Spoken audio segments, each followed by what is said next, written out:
Ooh,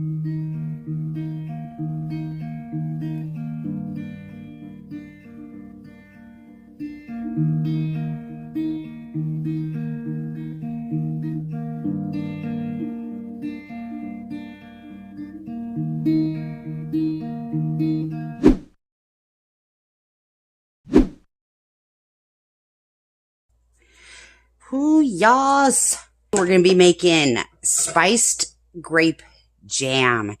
This recipe is going to be the best because it has a little tiny bit, just a splash of anise extract. This is a licorice flavor. Now, you're going to want a very sweet tart grape for doing this. These are vintage grapes. They have seeds in the middle, and they are not great for eating because they have such large seeds in the middle. But man, do they make the best jelly. You see those big old seeds?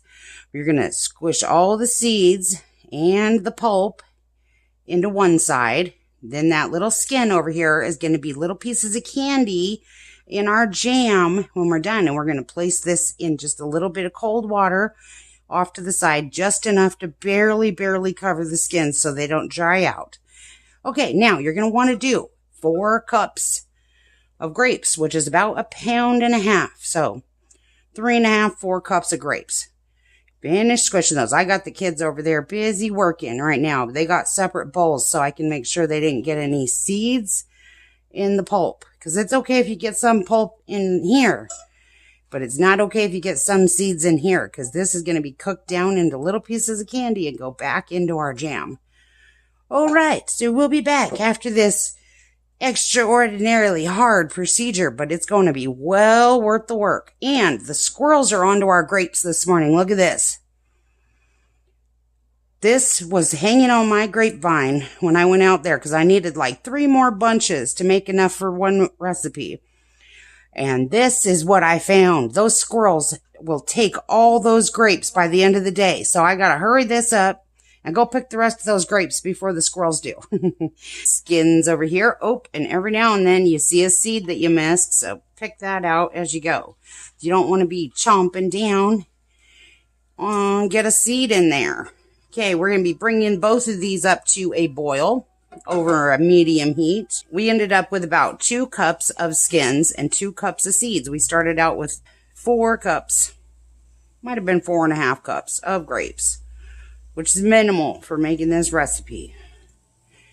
There we go. And just make sure that you got just enough water to cover up your little skins here. You know, pretty green and purple. Just like a vintage wild grape. It was here when I bought the house. I made jam with it the first year we lived here. I was so excited to have a grapevine. And I hadn't made grapes with it for years after that because the trellis fell and it wouldn't grow grapes for years. It took it to get reestablished because it's in the shade. Last year, right before my grapes got ready, I went out there and I looked and said, oh, by 3 more days, they're going to be ready. Went back out there 3 days later, and there was not a single grape left on my entire vine. Yep, the squirrels took it all. So this year, I'm getting out there early. And now that we're up to a boiling on this, we're going to add 2.25 cups of sugar. And we're going to be using cane sugar. This is not wild rice. I let my husband fill my canister and he filled the wrong one. That's fine. He wanted to help. I'm not going to tell him that he did it wrong either because that'll just make him feel bad. Okay, 2.25 cups of sugar. Add that in.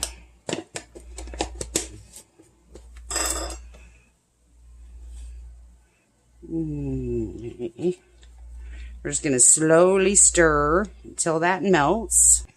Once this starts bubbling in the middle here, we're going to turn this down to a really low simmer with the lid off because we want to evaporate all that extra water that we set in there to keep the peels from drying out while we peeled them. All right, so while this is coming back up to a boil, we're going to add in our spices. It's going to be spicy. No. In the old recipes, if you see something that says like spiced coffee cake. What that means is it has cinnamon in it. They considered cinnamon spicy back then. So don't let it turn you off when you see something that says it's a spiced recipe. It just means it has cinnamon. Okay, 1/4 teaspoon of ground cinnamon.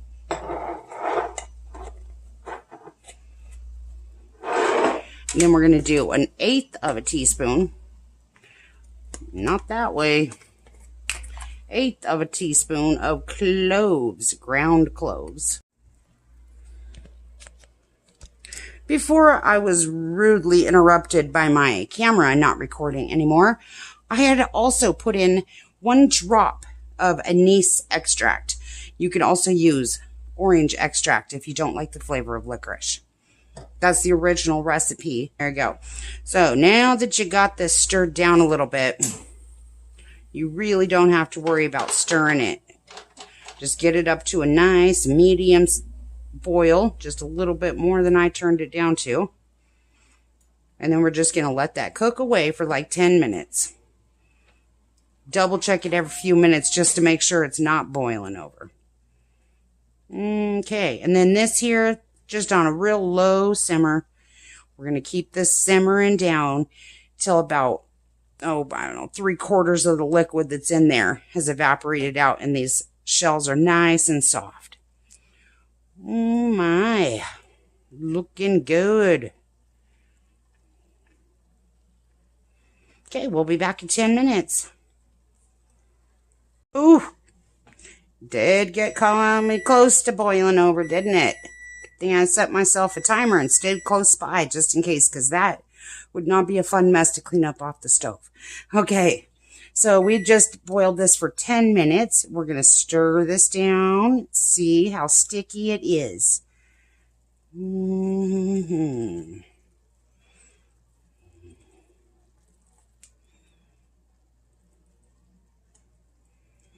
it's getting pretty close. You can usually tell by how it's dripping whether or not it's going to be sticky or not. We're going to give this about 2 more minutes.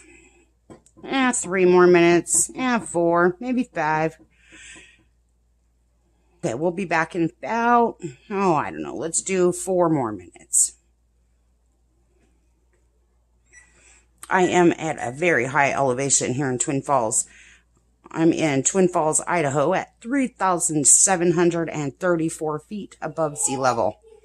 I'm way up there. It doesn't feel like I'm way up there from here, but I'm way up there. Okay, I don't have time for some coffee, but there's always time for coffee. That 4-minute timer's off. We're going to get some coffee first, then we're going to check it. Cup of coffee at 5 o'clock is so perfect. Oh, that feels thick on the bottom now. I think we're there.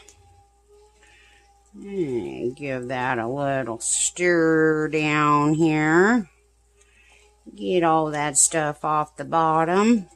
Let's see here. We are nearly out of liquid on these peels, so we got to make sure we keep an eye on these skins. If they get dry, turn it off. If all the liquid gets absorbed, turn it off. And we're down to about a tablespoon, so we are really getting close. Okay, see you in 5 minutes.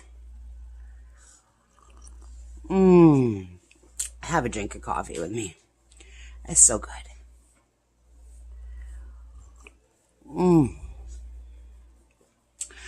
It's like my coffee cup says, all you need is love and coffee. And grapes to make jam. Yeah, that smells very good. Yes, it does. You do not want to have to touch this because it's hot. But we need to strain all the seeds out. Okay, we're going to go ahead and turn off our skin's temperature. Now, we have this thing here. It's called a sieve. And it really would work better on this pan. But you can't cook your jelly mixture in the tiny pot or it'll overflow. So, we are improvising here. And I'm not going to transfer skillets just to make this feel right. Because this sieve fits on this pot perfectly. It barely fits on this pot here. And this is going to be 4 cups of jam. And this is a 4-cup saucepan. So we are going to be pushing it to the limit. Which if you've watched much of my videos, you'll know I'm always using a pan that's too small for the job. I always do it. I'm not going to change now. Okay, let's turn this heat off. I thought I already did that, but I forgot. Now, we're going to push this through this sieve here. I found this old sieve at one of the secondhand stores. I'm like, oh, so awesome. Grandma, can I help you? No, this is very, very hot. It'll burn you so bad. Oh, yeah. You can use a metal strainer. If you have a metal strainer, that'll work just as fine, too. Just something to get the seeds out. There we go. Place that aside. And, ooh, that's sticky. All right, now when you use these, you got to turn it a couple turns backwards, a couple turns frontwards, a couple turns backwards, because the back is a scraper and the front is a musher. So you mush and scrape. I'm doing it backwards. Scrape and mush. Scrape and mush. And scrape and mush. Isn't that fun? That's so much fun.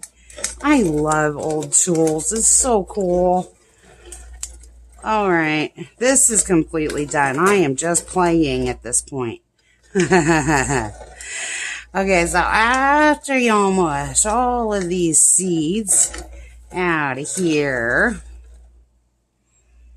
Why does that smell like zucchini bread? Oh, it does too, doesn't it? Yeah. I noticed that also. It has a hint of zucchini breads cooking in the oven. Yeah. Okay, now mix in your grape skin seeds here. You're going to bring this up to a boil. And then you're going to turn it down to a simmer. And we're going to simmer this for about 20 minutes. And meantime, you're going to get your jars heated. You're going to need 3 pint-sized jars. 2.5 pint-sized jars. That's what you're going to need.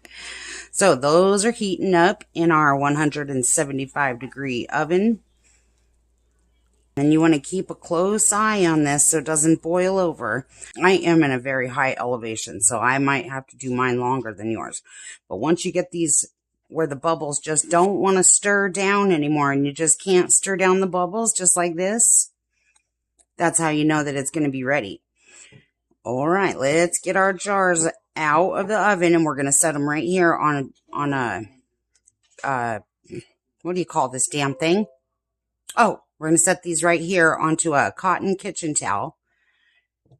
Yeah. Don't reach in there with your hand and grab them. That won't be smart.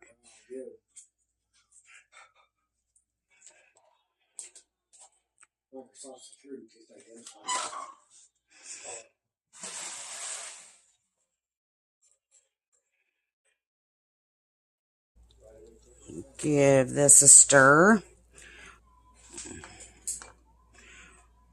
Okay, now we're going to fill these right up to the neck. So, there you go. Oh, a little bit more. Oh, come on now. You don't want to pour all the juice into one. You should use a spoon to do this. Ooh, maybe we'll get 2 full jars here. Yes, we will. Look at that. Well, I had 3 ready just in case. All right, then just get yourself a little bit of vinegar onto a rag or a paper towel here. Wipe those down. Being very careful not to burn yourself on the outside of that jar, because it's so tempting to grab hold of it. And get some clean lids to put on there. I was going to use this one for the half jar, but we don't have a half jar.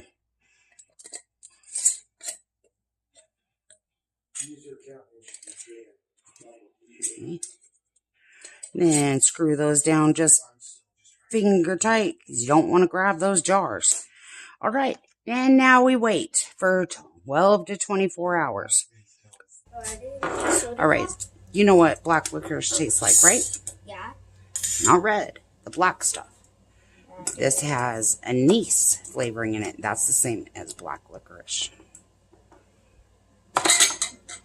So pop the top. Mmm. Let's taste test it. First, let's see if it's like a jam. Ooh, we cooked it a little too much. Alright. Should I taste it? It tastes like black licorice. And get one of those little pieces in there. Yes, that's like a little piece of candy, like black licorice. Oh, man. I think Grandpa's going to eat this with a spoon like it's candy. Okay. Yeah, let's... Can you get a small spoon for Grandpa? I want Grandpa to taste it. We made something special. I want you to taste. You're going to love it. Make sure you get one of the grape seeds. Or the little pieces there.